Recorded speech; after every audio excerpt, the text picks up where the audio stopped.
Well, a concerning development in this story. Tonight, we can reveal that a 12-year-old boy is still missing after disappearing from a Home Office-provided hotel, which was housing child asylum seekers who'd crossed the Channel alone. This admission comes directly from the Home Office after a Freedom of Information request by Channel 4 News. Until now, the government hadn't disclosed this detail.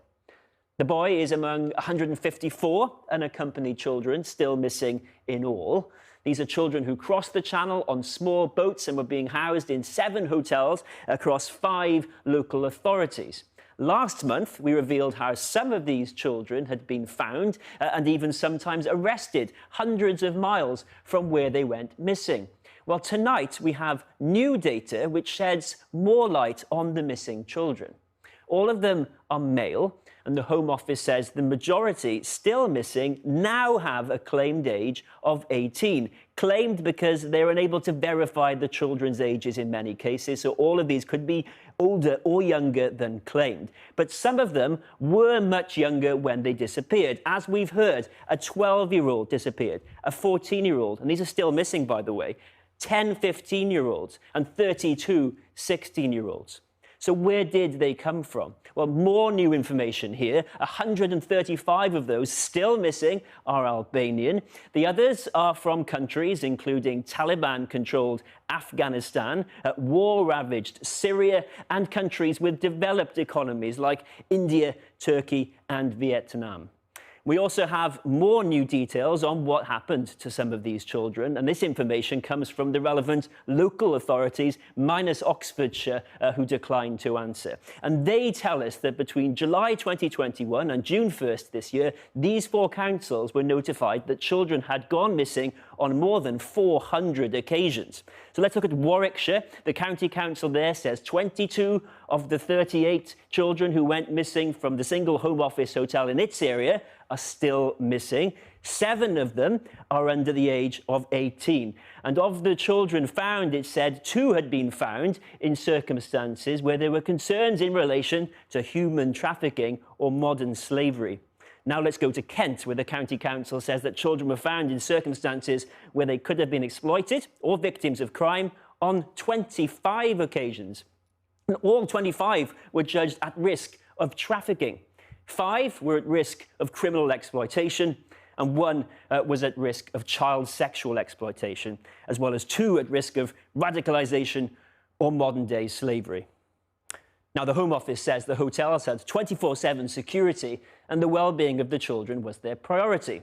And when a child goes missing, a multi-agency missing persons protocol is mobilized involving the police and local authorities in order to establish the child's whereabouts and ensure they are safe. That's what should happen. But tonight we know that among 154 missing children who were not found safe, there are teenagers and also, alarmingly, a boy who is just 12 years old, still missing from a Home Office-provided hotel. We don't know where he is or what efforts continue to be made to find him. Well, let's speak to Laura Duran, the Head of Policy, Advocacy and Research at ECPAT International, a charity which campaigns to end child exploitation. The latest information is that a 12-year-old boy is still missing after disappearing from one of those hotels. What do you make of that? Any child going missing, be that a 16, 17-year-old or a younger child, is absolutely unacceptable and appalling to us. Obviously, given his age, being 12 years old, it's even more concerning due to his developmental capacity and the vulnerabilities that he would have at such a young age, being exposed to so much significant harm outside of the care of local authority. Now, we revealed recently some information about when these children go missing and are found, and then they're arrested in different parts of the country. And a lot of that takes place in London for theft and drugs offences. Now, do you see these children as criminals or as victims? I think that is a very common misconception about children, particularly those who are exploited for the purposes of criminal exploitation. They will often be arrested for offenses that they've committed as a result of that abuse. That unfortunately is a very common pattern for child victims of trafficking across the UK, both British children and foreign national children. So it is not surprising that these children may have been found in situations by which they were arrested. And it is very, very likely that a lot of those circumstances that led to their arrest were a result of their exploitation, rather than these children being seen as criminals. So what's going wrong here then? Because the Home Office says that these hotels have 24/7 security, that the well-being of the children is their priority, and when they go missing, there's this protocol is established to try and find them, and yet 154, including some very young children, remain missing.